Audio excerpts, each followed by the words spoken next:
The air hung heavy with the city's evening smog, clinging to Alexander City like a second skin. 8:17 p.m. flickered on the clock in Ben's beat-up pickup as he screeched to a halt outside the Rusty Nail, a dive bar notorious for sticky floors and questionable clientele. Sarah, his best friend, practically shoved him out before the truck had come to a complete stop. "Come on, slowpoke, we'll miss the opening act," she yelled, already halfway across the gravel parking lot. Ben chuckled, shaking his head. Sarah's enthusiasm for local music nights was infectious, even if the music itself was often ear-splitting. He followed her into the bar, the familiar assault of stale beer and cigarette smoke hitting him first. The stage was a makeshift platform tucked into a corner, currently occupied by a band with more piercings than musical talent. Sarah weaved through the crowd, finally stopping at a booth tucked against the wall. "Perfect! This will be good for people watching," she declared, already wriggling into the cracked vinyl seat. Ben settled beside her, ordering his usual, a lukewarm beer that tasted faintly of bleach. As the first band finished their set, filled with more feedback than actual melody, Sarah started chattering about her latest crush, the barista at the new coffee shop downtown.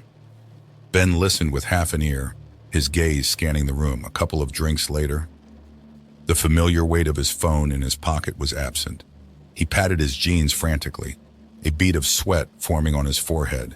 Empty. Panic started to gnaw at him. He had a ton of important work emails and a voice message from his mom he still hadn't listened to. "Sarah," he mumbled, barely audible over the din of the new band. "Have you seen my phone anywhere?" Sarah paused mid-sentence, brow furrowed. "No, why? Did you lose it?" "It's not in my pocket," he said, voice laced with a rising edge of hysteria. He quickly retraced his steps, the table, under the booth, even the grimy men's room. Nothing. Back at the table, Sarah offered him her phone. "Call yours. Maybe it slipped somewhere." He dialed his number, his heart thudding against his ribs with every unanswered ring. Finally, after 2 excruciatingly long rings, a voice picked up. It wasn't his own. It was a distorted, raspy cackle, sending shivers down his spine.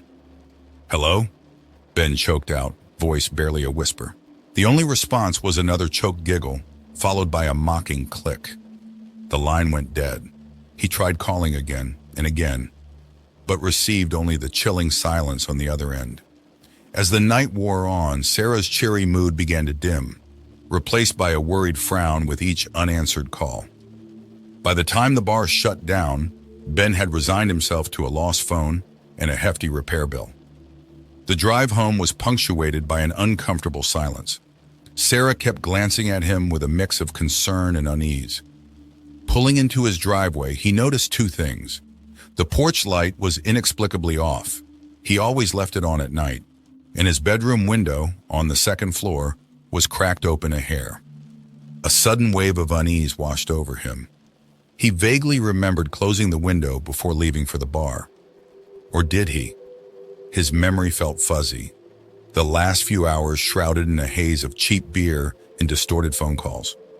Ignoring the prickling fear on the back of his neck, Ben unlocked his front door and flicked on the light. The house was silent, an unnatural stillness that sent chills down his spine. He called out for his dog, Max, a large German shepherd, who usually greeted him with a boisterous bark. No answer. The feeling of being watched intensified as he made his way up the creaky stairs. Each floorboard groaned under his weight, the sound seeming louder than usual. Reaching his room, he flicked on the light switch. His breath caught in his throat. There, lying innocently on his nightstand, was his phone. The screen was dark, but it was definitely his. Panic turned to confusion, then a cold dread that seemed to emanate from the phone itself. Had he imagined the whole night? Was he losing his mind? He cautiously reached out, his hand trembling slightly, and picked it up. No missed calls. No bizarre voicemails. The phone looked perfectly normal, as if mocking him. Exhaustion and the strange events of the night finally overwhelmed him. He tossed the phone back onto the nightstand, ignoring the vague feeling that it landed a little too easily, almost as if it hadn't been quite there. Throwing himself onto the bed, he pulled the covers over his head, the day's events swirling in his mind. Sleep came in fits and starts, punctuated by unsettling dreams of disembodied laughter and a shadowy figure lurking at the edge of his vision. The next morning, sunlight streamed through the gap in the curtains, painting harsh stripes across the room. Ben woke with a headache and a lingering sense of unease. He sat up, stretching, and then froze. His phone was gone. Not just off the nightstand, but missing entirely. He scrambled out of bed, frantically searching the room, but it was nowhere to be found. Panic rising, he dashed downstairs. Sarah, bleary-eyed but with remnants of pancake makeup clinging to her face, sat at the kitchen table. "Sarah, have you seen my phone? I swear I left it on the nightstand last night, but it's gone." Sarah frowned. "Isn't that the one you lost at the bar?" Ben stared at her, frustration bubbling in his chest. "No, I told you, I called it, remember? The creepy voice?" Sarah's eyes widened. Right, she stammered, avoiding his gaze. "But maybe you dropped it somewhere on the way home." Ben ignored her feeble attempt to explain things away. The memory of the phone on his nightstand was clear, vivid, and undeniable. He spent the rest of the morning searching his house, retracing his steps from the night before, a knot of dread tightening in his stomach with every negative result. Desperate, he called Sarah. "Hey, have you seen my phone? This is getting ridiculous," he said, his voice strained with worry. "Look, Ben," Sarah started, a hesitancy in her voice. "Maybe this is more than just a lost phone. Remember when Mrs. Henderson died 2 houses down? The one with the weird stories." "Yeah, so?" "Apparently she never really left," Sarah whispered. "Some people say they see her lights flicker on sometimes, or hear her humming in the garden." A shiver ran down Ben's spine. The thought of a restless spirit in his neighborhood wasn't comforting. But could a ghost have taken his phone? It seemed absurd. Still, the sequence of events, the unanswered call with the raspy voice, the phone mysteriously returning only to disappear again, was deeply unsettling. Later that day, a knock on the door interrupted his brooding. It was Mr. Thompson, the old man who lived next door. He held a familiar black rectangle in his hand. "Been meaning to return this, young fella," Mr. Thompson said, wrinkles crinkling around his eyes. "Found it lying on my doorstep this morning. Figured it belonged to you." Ben stared at the phone, relief washing over him. He muttered his thanks and took it from Mr. Thompson, who gave him a knowing wink before shuffling back to his house. Inside, Ben nervously picked up the phone. The screen lit up, displaying the usual lock screen. He entered his passcode, his heart pounding. Everything seemed normal. No missed calls, no creepy voicemails. Suddenly, a notification popped up on the screen. It was from an unknown number containing a single blurry picture. Ben's blood ran cold. The picture was of his bedroom, taken from the cracked open window. It showed his bed, rumpled and empty, but the focus was on the nightstand. Lying on it wasn't his phone. It was a small, dusty music box. A music box he hadn't seen since he was a child. One passed down from his grandmother, who had lived in the very same house. He remembered the haunting melody it played, a melody he hadn't heard in years. A cold dread gripped him. He looked up from the phone, his eyes darting towards the nightstand. It was empty, but the window, it was closed. A chilling realization dawned on him.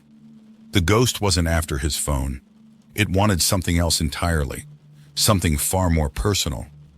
The house suddenly felt colder, the air thick with an unseen presence. Ben stumbled back, his phone slipping from his grasp and clattering to the floor.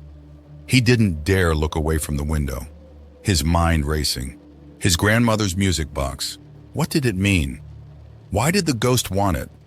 Memories flooded back. Summers spent at her house, the melody of the music box filling the air as she told him fantastical stories of mischievous spirits and hidden treasures. A horrifying thought took root in his mind. Was the music box a key? A key to something the ghost was trapped guarding? Heaving himself to his feet, Ben reached down for his phone. The screen cracked from its fall. The notification from the unknown number was gone. His gaze darted around the room, landing on the small closet tucked into the corner. He hadn't opened it since moving in years ago. Sweat beaded on his forehead. This was insane, he knew that, but what else could explain the events? With trembling hands, he approached the closet. The hinges creaked ominously as he pushed the door open, revealing a dusty jumble of boxes and forgotten belongings. His eyes scanned the shelves, finally landing on a tarnished brass lock embedded in the back wall. It was shaped like a keyhole, but unlike any keyhole he'd ever seen. A cold gust of wind seemed to emanate from the opening, sending shivers down his spine. He knew what he had to do. Heart pounding against his ribs, he cautiously reached into his pocket and pulled out his phone. The cracked screen displayed a distorted image of the music box, its intricate carvings reflecting the light. Hesitantly, he compared the image to the brass lock. It fit. The carvings on the music box were the key. With a deep breath, he held the phone up to the lock, aligning the image. A faint click echoed through the room. Silence. Then a low moan filled the air, followed by a swirling mist rising from the closet floor. It solidified into a transparent figure, an elderly woman with a mournful expression. It was his grandmother. "Finally," she rasped, her voice filled with sorrow. "It took them so long to send it." Her gaze flickered to the music box in his hand. "I have waited so long to be free." Ben stared at her, his mind reeling. His grandmother, a ghost trapped in his house, all because of a music box. He didn't know if it was relief or fear that washed over him. The ghostly figure reached out a translucent hand.